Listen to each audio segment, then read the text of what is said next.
Assalamualaikum warahmatullahi wabarakatuh. Waalaikumsalam warahmatullahi wabarakatuh. Bagaimana kabar? Sehat semua? Alhamdulillah sehat, Pak. Sehat ya? Alhamdulillah sehat semua. Kita bersyukur kepada Allah. Yang sakit kita doakan cepat sembuh. Yang ada masalah diselesaikan masalahnya. Kita kuliah hari ini Zoom meeting 30 menit, hanya berdiskusi saja. Sesuai yang saya sampaikan tadi, makalahnya tentang alat dan media pendidikan dalam Islam. Ya, kajiannya memang tak jauh berbeda dengan pendidikan secara umum. Tentu alat atau media dia salah satu komponen pendukung dalam pendidikan yang ini beratnya ke anak TIK ini. Jadi media itu ya TIK-nya ya. Kalau zaman sekarang TIK-nya apa? Medianya apa, multimedianya apa yang bisa digunakan dalam pendidikan yang membantu mencapai tujuan-tujuan pembelajaran. Oleh sebab itu para ahli media telah membuat buku-buku tentang media pendidikan. Bahkan di kita ada mata kuliah khusus media pendidikan. Nanti sudah ada mata kuliahnya media pendidikan atau multimedia ada? Belum, Pak. Belum lagi, Pak. Belum lagi. Nah, sekarang ini kita hanya memantau secara umum saja. Berkenaan dengan pendidikan Islam, tentu ada lagi yang ciri khas kependidikan Islam itu media itu bisa berbentuk alat, bisa juga berbentuk non fisik. Yang berbentuk fisik ya papan tulis itu media. Di sini saya lihat sudah banyak yang bertanya jawab ini. Wah, bagus. Sudah banyak yang iya ini betul ini. Bagaimana alat media pendidikan itu berperan dalam pendidikan? Apakah tanpa media yang memadai itu akan memberi dampak tersampaikannya pembelajaran kepada siswa? Ini silakan dulu pemakalah menyampaikan komentar-komentarnya yang mungkin sudah dijawab juga sebagian. Siapa pemakalahnya?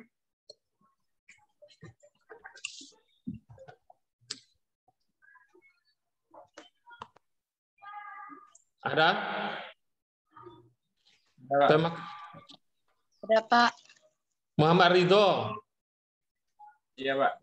Sama? Siapa satu lagi tadi anggotanya? 3 orang kan? Ya, Yang Pak. Ririn sama Siti Rahmatul Insan ya, Pak. Ririn Hasibuan. Siapa satu lagi? Indi Rahmatul Insan. Indi. Nah, di Google Classroom sudah ada beberapa pertanyaan, saya bacakan beberapa. Nanti Anda boleh komentari mana yang dianggap bisa dikomentari. Tadi pertanyaan pertama dari Saudara Rahmayanti di Google Classroom, setelah membaca materi, dia bertanya bagaimana alat dan media pendidikan itu berperan. Nah, bagaimana alat itu supaya berperan? Kalau alat itu berperannya kan tergantung kepada yang memiliki alat, yang memegang alat kan. Berarti guru berarti. Jadi pertanyaannya berarti bagaimana supaya guru bisa memanfaatkan media. Kayak gitulah ya.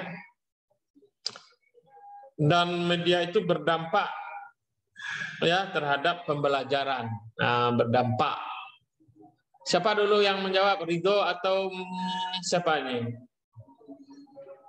Silakan.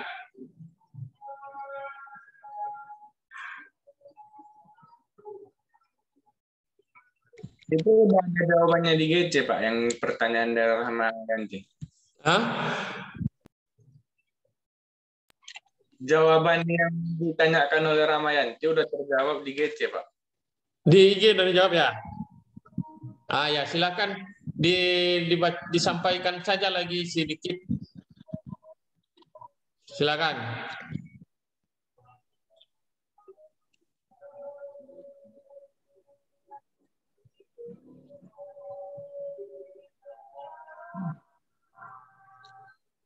Assalamualaikum warahmatullahi wabarakatuh.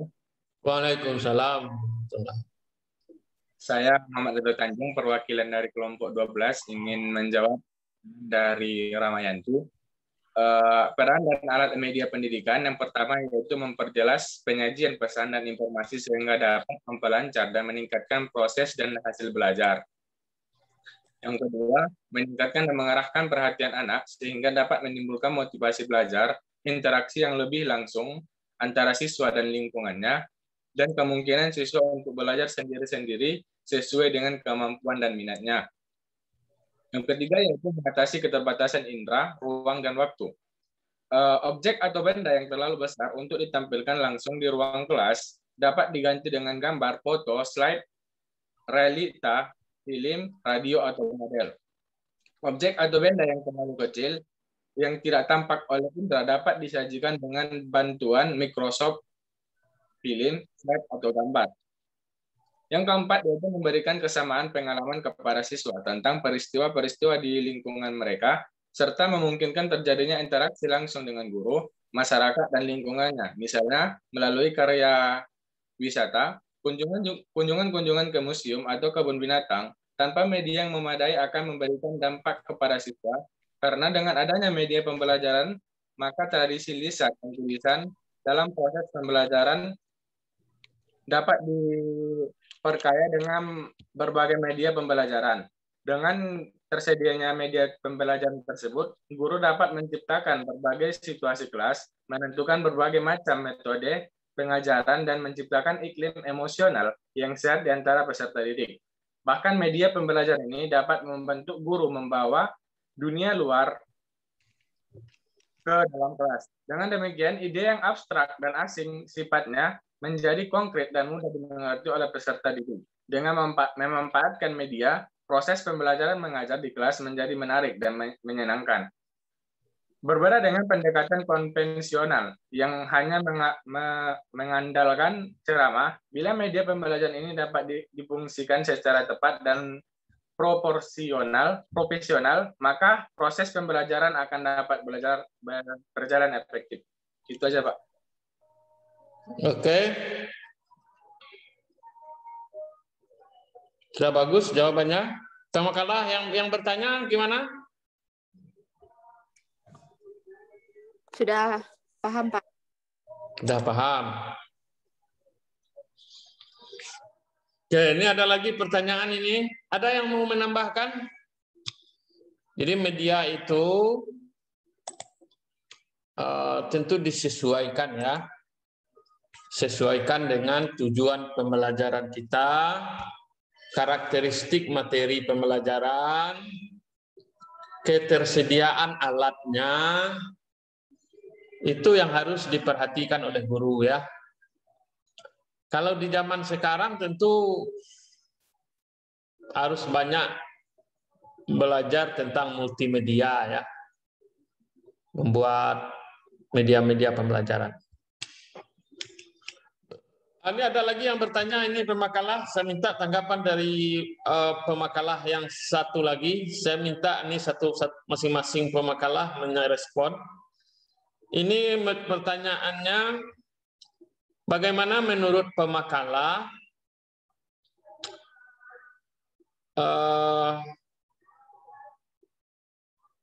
zaman sekarang ini guru itu mengajar tidak berorientasi kepada materi. Belum tuntas materinya sudah masuk materi baru.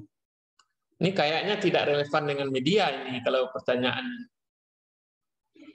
Tapi pertanyaannya, maksudnya begini, peserta didik belum paham materi sudah dilanjutkan. Itu gimana tanggapan pemakalah itu?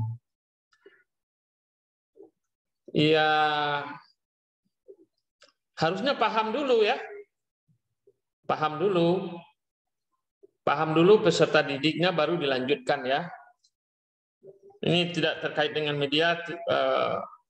Kalau begitu ini kan tergantung kurikulum ya. Harusnya jangan dilanjutkan dulu materinya sebelum siswa paham tentang materi itu.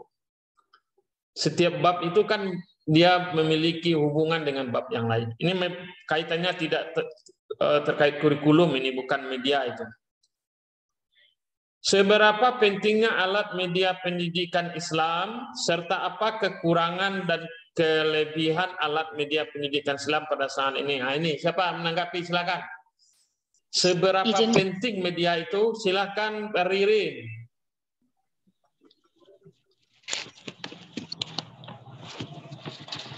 Ririn Hasibuan. Ya Pak. Ya, waktu kita ada 9 menit lagi. Silakan. Anda menjawab 3 menit saja. Seberapa penting alat dan media pendidikan Islam? Alat dan media pendidikan Islam sangat penting, karena dengan demikian apabila pendidikan Islam memanfaatkan alat atau media pengajaran tersebut secara optimal, maka peserta didik akan memiliki pemahaman yang bagus terhadap materi yang disampaikan, serta meningkatkan moral dan akhlak yang baik dengan memperhatikan penggunaan alat atau media pengajaran tersebut akan mampu tercapainya tujuan pendidikan Islam yang efektif. Variasi dalam pembelajaran dengan mendidik lingkungan sebagai media belajar menyenangkan akan mendukung pelajaran yang tidak membosankan, bahkan akan menjadi belajar semakin efektif. Adapun kelebihan dan kekurangannya yaitu kelebihan, radio dapat memusatkan perhatian dan mempertahankan pemusatan perhatian. Sifatnya mudah dipindahkan, bisa mengatasi masalah waktu jika digunakan bersama-sama, dapat mengembangkan daya imajinasi anak, dapat merangsang partisipasi aktif, dapat memusatkan perhatian siswa. Kekurangannya yaitu sifat komunikasinya satu arah. Biasanya siaran disentralisasikan sehingga guru tidak dapat mengontrol. Penjadwalan pelajaran dan siaran sering menimbulkan masalah.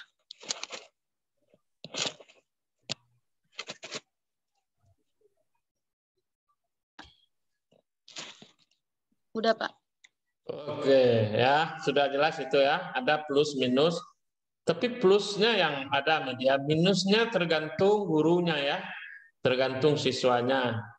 Kalau media itu pasti dia bermanfaat, pasti dia berguna. Tergantung nanti pemanfaatannya. Kalau pemanfaatannya tidak sesuai, maka dia jadi minus dia. Umpamanya, Anda membuat gambar tentang praktek sesuatu, tapi gambarnya halus, berarti kan bukan medianya yang masalah, tapi Anda yang merencanakan medianya yang tidak sesuai.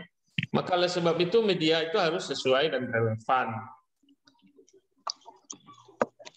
Silakan tanggapi satu lagi pertanyaan oleh pemakalah yang ketiga. Dalam pendidikan kita memiliki teknisi terhadap media. Bagaimana jika teknik pengaplikasian media masih agak begitu sulit dipahami di dunia pendidikan? Apakah ada cara lain yang bisa menggantikan atau mempermudah teknik media pendidikan? Ini gimana maksudnya ini? Media pendidikan mana maksudnya? Coba melompat ke pertanyaan yang lain. Apakah peran dari alat media pembelajaran pendidikan Islam itu saat ini sudah berjalan dengan harapan ini dan diperlukannya pemerintah untuk mengevaluasi kembali agar sampai pada tujuan pendidikan? Nah, ini kondisi sekarang ini, faktual ini. Siapa pemakalah yang nomor 3, siapa?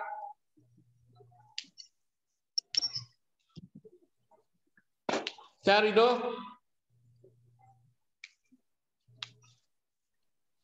Untuk Mana? Cindi. Silakan Cindi mengomentari. Halo?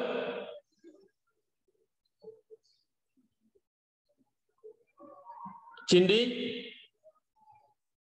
Iya, Cindi Rahmatul kok Ridho.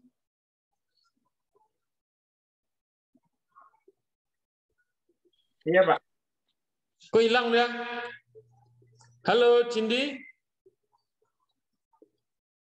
Nah, kalau enggak, silakan Ridho menanggapi.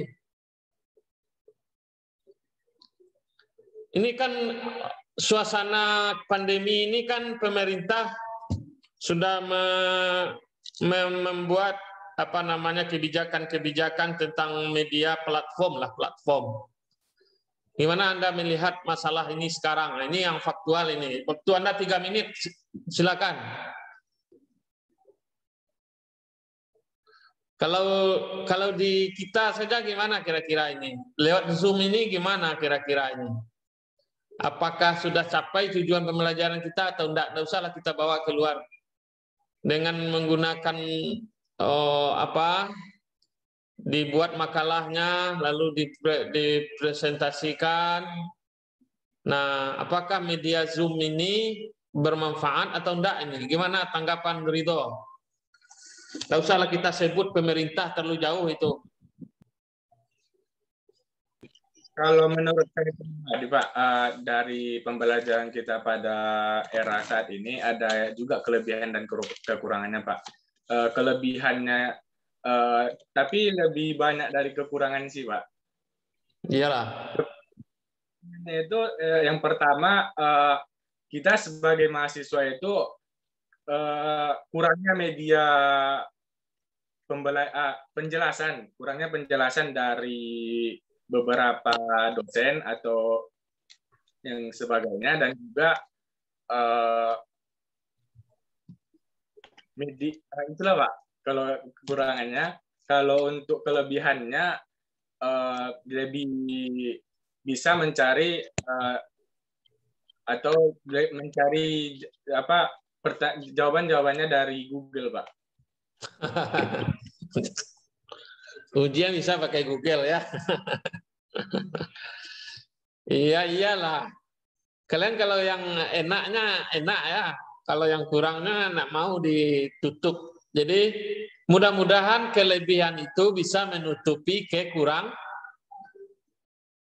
ya. Ada plus minus. Memang belajar itu walaupun tatap muka, jangan berharap Anda akan puas dengan penjelasan dosen apapun mata kuliahnya. Justru ketidakpuasan kita itulah yang membuat kita ingin belajar terus. Kalau hanya Anda puas dengan mendengarkan, itu membuat Anda malas belajar. Menurut saya, pelajaran online ini banyak manfaatnya, di samping ada kekurangannya. Kekurangannya ya, kalau saya melihat lebih banyaknya itu kesehatan kita ini. Tangan saya ini sudah mulai kram-kram ini, karena sering berhadapan dengan Zoom. Nggak tahu saya ini, sudah sering kram-kram tangan. Itu yang lebih banyak. Kalau dari segi kemandirian belajar, itu lebih banyak manfaatnya. Oleh sebab itu, di akhir kuliah ini saya sampaikan kepada kita semua, apalagi mahasiswa TIK, rajanya media, multimedia, tentu Anda saya harapkan tugas yang kemarin saya buat sudah diserahkan semua itu, sudah diupload. Siapa yang belum tunjuk tangan? Yang belum angkat tangannya. Yang saya suruh membuat contoh ada yang ceramahnya biasa-biasa saja, ada yang dibuat media. Sebenarnya saya melatih itu. Apakah Anda punya kreativitas membuat media pembelajaran yang lebih inovatif, interaktif? Itu yang saya mau lihat. Itu saya nilai nanti ya. Kalau mau diperbaiki lagi, diperbagus lagi, silahkan ganti saja, nanti dibilang ke saya, diupload lagi. Ya, nah itu sebenarnya tujuannya terkait dengan pendidikan Islam. Kontennya boleh apa saja, selama kalau konten pendidikan Islam itu selama tidak mesti ayat dan hadis. Jangan Anda katakan, oh konten PAI itu Al-Quran hadis, Pak. Bukan. Anda menjelaskan manfaat pemanfaatan YouTube umpamanya, atau dampak negatif dari YouTube atau apalah,